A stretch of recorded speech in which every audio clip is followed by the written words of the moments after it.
Hello. Kalubhai બોલો છો? હા. કાળુભાઈ, વસંત ચાવડા બોલું છું, અમરેલીથી. હા. હવે તમને ફોન મેં એટલા માટે કર્યો હતો હા. કે તમે ઓલી પંચાયતે જે ધરણા કરીને બેઠા હતા હા. ત્યારે ઓલા ઉપસરપંચ કપિલ ગોલેતરે આપણા બાબા સાહેબનો ફોટો ફેંકી દીધો હતો હા. અને તમને લોકોને બધાને ધમકાવ્યા હતા હા. અને તમે ફરિયાદ કરવા ગયા હતા. હા. તો ફરિયાદ કરવામાં કેટલો સમય લાગ્યો હતો? ફરિયાદ કરવામાં તો અમે 9 વાગે બનાવ બન્યો હતો. હા. અને 9 વાગ્યાથી તે અમે લગભગ અમને 9 વાગે અમે ગયા તો અમે સાંજે 8 વાગે છૂટા થયા હતા. ને 8 વાગે ફરિયાદ દાખલ થઈ ગઈ હતી રાત્રે? હા, રાત્રે દાખલ થઈ ગઈ હતી, પણ બીજે દી અમને ફરિયાદ મળી. બીજા દિવસે તમને નકલ આપી હતી? હા. બરાબર. અને તે સમયે ત્યારે ત્યાં ઓલા પીઆઈ કોણ હતા? હવે એ કોઈક મેડમ હતા. મેડમ હતા ને? હા. વાંધો નહીં. એટલે મારે એ જ જાણવું હતું, કેમ કે હમણાં પરમ દિવસે ફરિયાદ થઈ તો હા. એમાં હા. તો તાત્કાલિક કલાકમાં ફરિયાદ લેવાઈ ગઈ, એટલે હું આટલી બધી કેમ ઝડપ, હા, પોલીસ અમે સક્રિય કેમ ગયા. થઈ ગઈ? અમે ગયા તા ભાઈ, આપણે ઓલામાં બધા હતા એટલે આપણે જવું પડે ને. એટલે એ ફરિયાદ એકદમ ખોટી જ હતી ને? હા, એ ખોટી જ છે આમથી, અને એ આમ તો થોડોક વાયડો છે. હં. ના, એમ તો મારે કાંઈ વાત થઈ નહીં યારે. હા. મને હા. હામો કહેતો હતો કે તમે સમાજ ભેગા છો, કોની ભેગા? હું તો અમે સમાજ ભેગા જ છીએ, તું અમને હા. ન હા. શીખવાડ ભાઈ. હા. હા. બરાબર ને? તને મેં કીધું તારી વાણે કેટલા જણા આવ્યા હતા ત્યાં? હા. હા. એ કે એવું કહે તો સાંભળી લેવાનું બધું, કોણે કોને કીધું ને બધી મને ખબર જ છે. હા. હા. એટલે ખોટી વાતો નહીં કરવાની. મેં સાહેબને હા. ફોન કરીને કીધું હતું, પણ સાહેબે પછી કઈ ધ્યાન દીધું નહીં. આમ હા. ફરિયાદો કરવા જઈએ એટ્રોસિટીની તો 2-2 દિવસ બેહવું પડે. ફરિયાદ થતી નથી. ખોટી એટ્રોસિટી કરવા જઈએ એટલે તાત્કાલિક કરી દેવાની. હા. હા. મેં તમને એટલે જ ફોન કર્યો હતો કે મારે જાણવું હતું કે તમારી ફરિયાદમાં કેટલી વાર લાગી. હા, તો વાર તો લાગી જ હતી. હે ને? કાંઈ વાંધો નહીં, હાલો. હા. હા. વાંધો. સાંભળ્યું ને કે બાબા સાહેબ આંબેડકરનો ફોટો ફેંકી દીધો હતો અને એ ફરિયાદ કરવા ગયા છતાંય આખો દિવસ ત્યાં બેહવું પડ્યું હતું. બીજા દિવસે ફરિયાદની નકલ આ લોકોને મળી. એ ફરિયાદ મોડી થવાનું કારણ માત્ર એટલું હતું કે એમાં આરોપી છે ને એ સરપંચ પતિ અને પોતે ઉપસરપંચ હતા. ત્યાર પછી વાત એ કરવાની છે કે પોલીસને જ્યારે હકીકતમાં એટ્રોસિટીનો બનાવ બન્યો હોય અને લોકોને ન્યાય જોતો હોય તો ફરિયાદ દાખલ કરવામાં આંખ આડા કાન થતા હોય છે. અને જ્યારે ખોટી એટ્રોસિટી દાખલ કરવામાં આવે તો આ જ પોલીસ 1 કલાક નથી થવા દેતી અને ફરિયાદ દાખલ કરી અને ફરિયાદીના હાથમાં કોપી આપી દે છે. વાત એવી છે, ઢસા જંકશન ની અંદર દિવાળી પહેલાના વાલ્મીકી સમાજના લોકો પોતાનો પગાર અને બોનસ મેળવવા માટે ધરણા ઉપર બેઠા હતા. ત્યારે આ ઉપસરપંચ અને કહેવાતા સરપંચ પતિ કપિલભાઈ ગોલેતર એણે ત્યાંથી બાબા સાહેબ આંબેડકરનો ફોટો ફેંકી દીધો હતો અને લોકોને ધમકાવ્યા હતા. જે બાબતે ફરિયાદ દાખલ કરવામાં પોલીસે ઠાગાઠૈયા કરી અને પછી ફરિયાદ લીધી હતી. જેમાં તપાસ ડીવાયએસપી સાહેબે પોતે કરવાની હોય ત્યારે ડીવાયએસપી સાહેબ પણ આ લોકોની મુલાકાતે નહોતા આવ્યા અને ઢસાની અંદર ત્યારે જે કોઈ મેડમ પીઆઈ તરીકે હતા, મને નામ તો ભૂલાઈ ગયું છે, મેં ત્યારે વાતે કરી હતી, અને પોતે આ લોકોના બધાના નિવેદનો લેવા આવ્યા હતા ત્યારે મારા ફોનને રિસીવ નહોતા કર્યા. આ બધા લોકોને છૂટા કરી દેવામાં આવ્યા છે અને બાજુના ગામમાંથી વાલ્મીકી સમાજના લોકો જે અત્યારે ઢસાની અંદર સફાઈ કર્મચારી તરીકે કે આ ડોર ટુ ડોર કચરો લેવા જવાના વાહનો ચલાવવાની નોકરીઓ કરે છે, એમાંથી આ ભાઈ અમારે જેને પરમ દિવસે રાત્રે એક એટ્રોસિટી દાખલ કરાવી અને બનાવનો સમય બપોરે 3 વાગ્યાની આજુબાજુનો છે. એવું એને કીધું છે કે હું મારી રિક્ષા લઈ એનું જે વાહન હતું ડોર ટુ ડોર નું લઈને નીકળો અને એમાં જે સ્વચ્છ અભિયાનનું ગીત વાગતું હતું એ ગીતના લીધે તેની બાએ મને ગાળું દીધી ને જાતિ પ્રત્યે મને અપમાનિત કર્યો. જોકે હકીકત એવી છે કે કપિલભાઈ ગોલેકરે લગભગ ગામમાં બધા સાથે બગાડ્યું છે. હમણાં છેલ્લી ફરિયાદ થઈ, બે ભાઈઓને એને બહુ ઢોંઢી રીતે માર્યા હતા, હજી બિચારા ઊભા નથી થઈ શક્યા. અને ફરિયાદ દાખલ થતા કપિલભાઈ ગોલેકર અત્યારે ફરાર છે. અને આ જે ફરિયાદી અત્યારે એટ્રોસિટીનો થયો છે એની સાથે ફરિયાદ દાખલ કરવા માટે કપિલભાઈ ગોલેકરના ભાઈ જ ગયા હતા.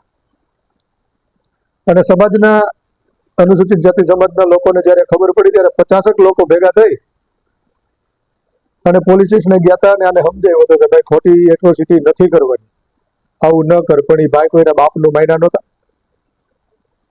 મને પણ જ્યારે આ રાત્રે સમાચાર મળ્યા ત્યારે ત્યાં ફરજ બજાવતા પીઆઈ રાઠોડ સાહેબને મેં ફોન કરીને કીધું હતું કે સાહેબ આ એટ્રોસિટી ખોટી છે ને હાથો બન્યો છે, જેનું રેકોર્ડિંગ પેલા સાંભળી જ લ્યો. હલો. સાહેબજી નમસ્કાર. નમસ્કાર. વસંત ચાવડા બોલું. બોલો વસંતભાઈ. એટ્રોસિટીની ફરિયાદ આવી છે કઈ? હા આવી છે. ખોટો છે, ખોટી ફરિયાદ છે સાહેબ. બહુ ધ્યાન ન દેતા ને એવું થાય તો અમને કહેજો. કેવું? એ ખોટી ઘૂસતે ચડાવવાની ધંધા છે. આ ઓલા સરપંચ ને ઉપસરપંચ ને હમણાં નથી માથા કુટાલી, એટલે એકાબીજાને આને હાથો બનાવ્યો છે. હા એટલે એવું મને હમણાં ફોન આવ્યો તો બધું પેલા સાહેબ નું ધ્યાન દોરું બધું હમણાં એને ક્યાંક દાખલ કરી દે. ના બરાબર બરાબર છે તમારી વાત. ધ્યાન દોર્યું સારું કર્યું તમે. જોઈ લઈએ અમે. હો હા સર.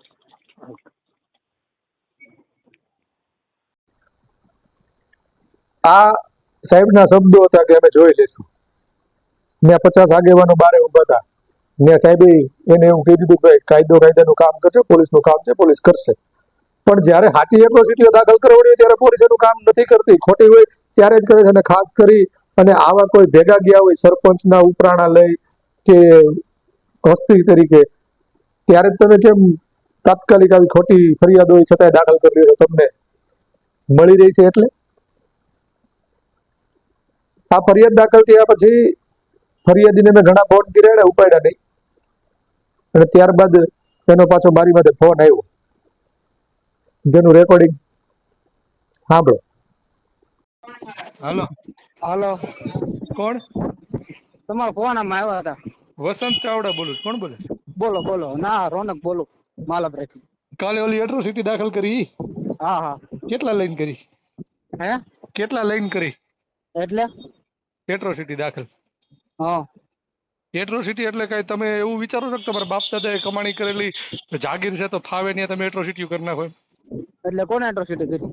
તમે કરી ને. હા હા. ફરિયાદી તમે જ છો ને? હા હા. તો તમને જ કહું છું ભાઈ હા હા, બોલો ને. કે તમારા બાપ દાદાની જાગીર છે, એટ્રોસિટી તમને સારું લાગે ની તમે કરી એટલે નાખો? એમને તમે સમાજ બાજુ છો કે પછી? હા, હું સમાજ બાજુ જ છું ભાઈ. હા હા, તો બરાબર. એમાં ક્યાં કેમ હું થયું ને મને બધી ખબર છે. જે શબ્દ કે સાંભળી લેવાના મારી તો મને કહો. ના ના, અત્યારે ઓલા જે 3-4 મહિના બેઠા હતા હા હા. એ આપણે પંચાયતની નીચે, હા હા. ત્યારે તમે હતા ને ભેગા? ના, હું નતો. તો તમે સમાજ ભેગા કાં નહોતા ત્યારે? એ ત્યારે ખોટા અમે હતા? નહીં, અમારે ક્યાં ત્યારે અમે 12 ગામથી અમે ક્યાં કોન્ટેક્ટમાં હતા કોઈ નક ન હા, હોત. પણ નહીં, તમારો સમાજ તો હતો ને. તમે એકવાર મુલાકાત લેવા આવ્યા હતા? અમારી મુલાકાતે કોઈ આવું જ નથી, અમને કોઈ કીધું જ નથી. એટલે કે તો જ જવાનું, સમાજની મુલાકાતે નકર નહીં જવાનું એમ? અમને તો એટલે કોઈ નતું કીધું જાણ તો કરો. 3 વાર ગયા હતા. અમને જાણ જ નથી કઈ રીતના છે એમ. એટલે તમે ત્યાં બાજુમાં રહ્યો તો તમને ખબર નથી? અમે અમરેલીથી ના ગયા ના, 3 વાર. હવે પછી ખબર પડે. ઓલા એટ્રોસિટી કરી એ લોકોએ, ત્યારે તમને નથી ખબર પડી? ના, નથી ખબર. કરી પછી ખબર પડે. એટલે કઈક અમારા કપાળમાં તો કઈ લખ્યું છે? એમ નહીં ભઈલા, હું તમને શું કહું છું, જે કરીને હું ત્યારે તમને ખબર એ જ પડે. કહું છું કે તમે જે એટ્રોસિટી કરી ને ખોટી છે ભાઈ. કાંઈ વાંધો નહીં તમને. બરાબર. અને ખોટી હા. એટ્રોસિટી છે ને કે તમારા બાપની જાગીર નથી, તમે ફાવે એની તમને માટે ખોટી કરી નાખો છો. તમને ખોટી લાગતી કાંઈ વાંધો નહીં. ખોટી લાગતી ને, આગળ ખોટી જ છે. હા, કાંઈ વાંધો અને નહીં. હું હમણાં વાયરલ કરી કે તમે કેટલાક બધા હારા છો ઈ. હા હા, કાંઈ વાંધો હા, નહીં. હા. અને ફોન ચાલુ જ રાખજે. હવે કહેવાનું એ છે, જે આ ફરિયાદીને કીધું છે એ બધાને કહેવા માંગુ છું કે એટ્રોસિટી એક નો જે કાયદો છે ને કે તમારા મા બાપ કે તમારા દાદા પરદાદાઓએ છે ને મહેનત કરી અને ભેગી કરેલી સંપત્તિ નથી, તમારા બાપની સંપત્તિ નથી કે તમને યોગ્ય લાગે ત્યારે યોગ્ય લાગે એની માટે ઠોકી દો. આ એટ્રોસિટી એક સરકાર દ્વારા આ સમાજના લોકોને ન્યાય મળી રહે અને સમાનતા મળી રહે એટલા માટે ઘડેલો એક કાયદો છે. અને એ કાયદાનો દુરુપયોગ કરવા તમારી જેવા જે નાલાયકો નીકળી પડ્યા છે એને ખાસ કહેવાનું કે શાંતિ રાખી જાઓ. જ્યાં ખોટી થતી છે ત્યાં વિરોધ તો કરશું જ, પણ પછી અમારે ઠેઠ ઘર સુધી આવવું પડે એ વસ્તુ યોગ્ય નથી. એટલે એટ્રોસિટી તમારા બાપની જાગીર નથી અને જ્યાં ત્યાં વાપરવાની થતી નથી.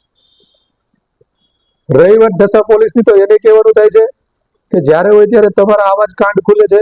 એટ્રોસિટી એકનો આની પહેલાનો જે બનાવ હતો એની અંદર તમે ટાઈમે ફરિયાદ ન લીધી, ડીવાયએસપી તપાસમાં ન આવ્યા અને તમે ફરિયાદીને પણ આરોપીને પણ તમે પકડવા નહોતા ગયા. આવું ઘણું બધું થયું હતું. ત્યારબાદ હમણાં એક વચમાં બનાવ બન્યો તો ઓલા મુસલમાનના છોકરાનો અને કોળી સમાજની દીકરીનો, બરાબર, ત્યારે પણ તમે કારણ વગરના બીજા લોકોને પકડી નાખી રાતના રાખ્યા હતા, માર્યા હતા. અને ઈ જયારે કાંડ થયો ત્યાર પછી તમારા જે પીઆઈ હતા એની બદલી થઈ ગઈ.